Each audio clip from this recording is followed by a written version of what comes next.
Pour mieux s'immerger dans la réalité politique, sécuritaire, économique et sociale d'Israël, connectez-vous chaque matin sur Studio Kalita. Daniel Haïk vous y attend pour sa revue de la presse. Il est 8h30 heure de Jérusalem, 7h30 heure de Paris. C'est l'heure de la revue de la presse et des médias israéliens sur Studio Kalita, une revue de la presse relayée par Radio J à Paris. Et ce matin, tous les quotidiens israéliens reviennent sur les premiers sondages publiés hier soir à l'heure des journaux télévisés des grandes chaînes israéliennes, des sondages qui reflètent tous la même tendance. Le discours de Benny Gantz et son alliance avec l'ex-ministre de la Défense Moshe Yaalon propulse le parti de Gantz, Résilience pour Israël, au-dessus des 20 mandats, alors qu'il n'en avait que 12 avant de lancer sa campagne électorale. Le sondage de la première chaîne de la télévision israélienne attribue 23 mandats à Gantz et 30 au Likoud. Le sondage le plus intéressant et probablement le plus professionnel est celui de la chaîne 12, puisqu'il a été réalisé par celle que l'on appelle ici en Israël la reine des sondages, Minat Semar. Il accorde 30 mandats au Likoud, qui conserve, on va dire, sa force, 21 mandats à Benny Gantz, 11 mandats seulement à Yair Lapid, qui a perdu 7 à 8 mandats en quelques jours. Ce sondage accorde également 6 mandats seulement au parti travailliste qui s'effondre, donc dans les sondages, 7 mandats seulement à Naftali Bennett, 6 mandats au parti arabe unifié, 6 mandats également à Ahmed Tibi, 7 mandats au judaïsme unifié de la Torah, 5 seulement au parti Chasse, 5 seulement également à Kulanu, et enfin 4 mandats qui ne garantissent pas de passer le seuil d'éligibilité au foyer juif, à Israël Beiteinu et au parti de gauche Meretz. Et en d'autres termes, au lendemain du discours de Benny Gantz, une conclusion s'impose. Résilience pour Israël se renforce sur le compte de Yesh Atid, mais fait aussi plonger les travaillistes et il affaiblit Bennett et Kulanu, mais pas donc le Likoud, quasiment pas on va dire. Selon ce sondage, si un bloc de centre-gauche était formé avec Lapid en tête, il obtiendrait 30 mandats face à 31 mandats pour le Likoud, mais si ce bloc était dirigé par Benny Gantz, il obtiendrait, tenez-vous bien, 35 mandats et dépasserait le Likoud. Enfin, selon le sondage de Minat Semar, à la question de savoir qui est le plus apte à être Premier ministre, la réponse est tout de même surprenante.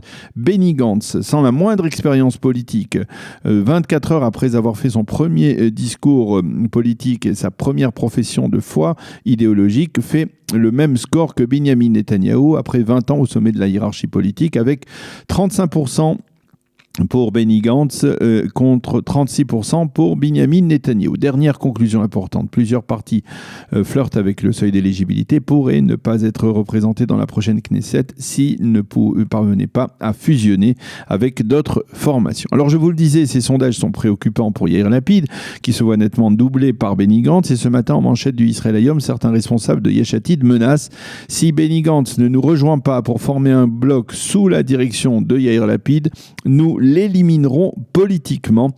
Une déclaration qui a d'ores et déjà très tôt ce matin été démentie par le Yair Lapid, le leader de Yesh Atid lui-même.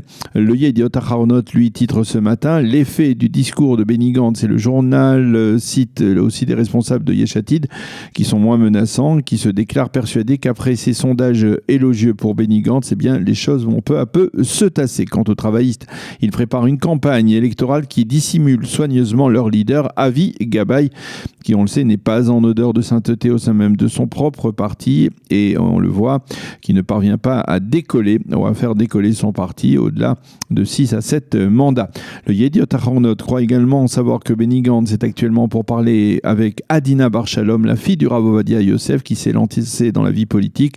Sima Kadmon, dans le Yediot Aharonot, appelle le bloc du centre à la prudence. Les sondages, ce n'est pas tout, écrit-elle ce matin, et elle estime qu'il faudra d'autres alliances de Benny Gantz avec, par exemple, l'ancien chef d'état-major Gabi Ashkenazi, ou encore avec Orly Lévi Abekassis, qui pourrait, on va dire, occuper la partie sociale de la formation de Benny Gantz avant de conclure le deal incontournable, selon elle, selon Sima Kadmon, avec Lapid. Même conseil sur la fragilité des sondages dans le Yediot Aharonot de la part de Shimon Schiffer, le journaliste vétéran, très longtemps correspondant politique du journal, qui a vu plusieurs campagnes électorales, et qui écrit ce matin qu'il faut être prudent à propos des sondages élogieux envers une nouvelle vedette de la classe politique, parce que justement, eh bien, après ce coup d'éclat, en général, les sondages retombent. Le Israël Hayom cite ce matin Binyamin Netanyahou qui a lancé de son côté un appel à l'union de la droite. Nous risquons de perdre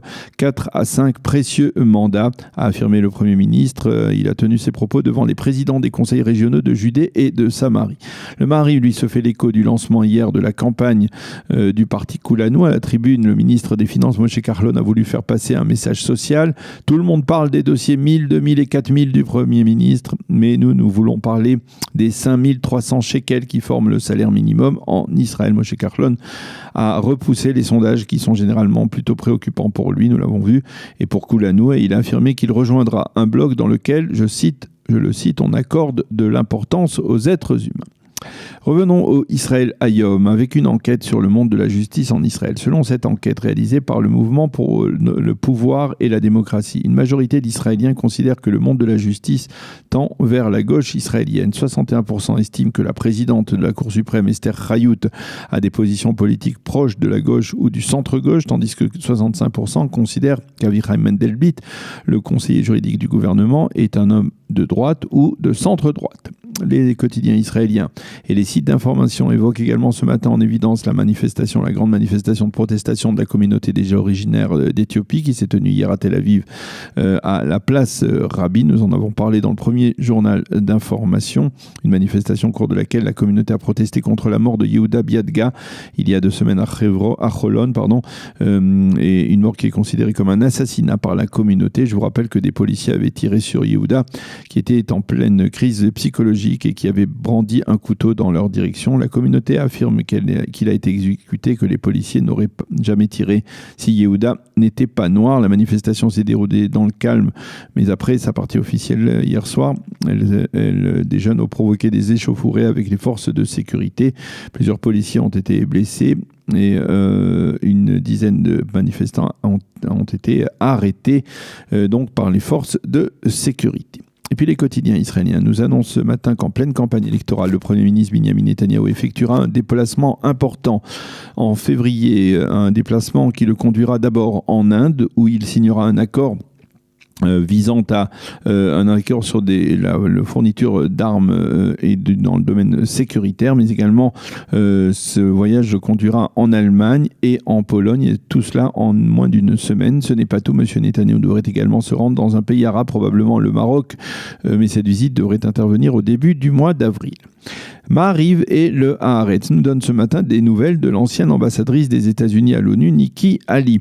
Et il s'agit de son point de vue, on va dire, d'excellentes nouvelles. En effet, quelques semaines après que Nikki Haley ait quitté ses fonctions, elle est devenue une conférencière particulièrement prisée. Se sachant très sollicitée, elle réclame des tarifs en fonction. Exemple, aux États-Unis, Nikki Haley se fait payer $200,000 pour une conférence. Et s'il s'agit d'un déplacement spécial pour cette conférence, elle demande à prendre un avion privé. À l'étranger, ces tarifs, paraît-il, augmentent. Ce faisant, elle est entrée dans la ligue très prestigieuse des conférenciers les plus chers des États-Unis. Et puis, le Israël Hayom consacre ce matin une double page au 40e anniversaire de la révolution iranienne avec des photos du départ en exil du Shah d'Iran et le retour d'exil de l'ayatollah Khomeini. Et à cette occasion, Menaché Amir, le journaliste israélien le plus célèbre d'Iran, qui est célèbre essentiellement pour son émission qu'il a diffusée pendant plusieurs décennies sur les ondes de Kol Israël et qui était très suivie en Iran même. Menaché Amir affirme qu'il n'y a guère de raison pour le pouvoir actuel de célébrer cet anniversaire. Voilà donc pour cette revue de la presse et des médias israéliens de ce matin. Nous allons marquer une pause et on se retrouve tout de suite après. Pour mieux s'immerger dans la réalité politique, sécuritaire, économique et sociale d'Israël, connectez-vous chaque matin sur Studio Kalita. Daniel Haïk vous y attend pour sa revue de la presse.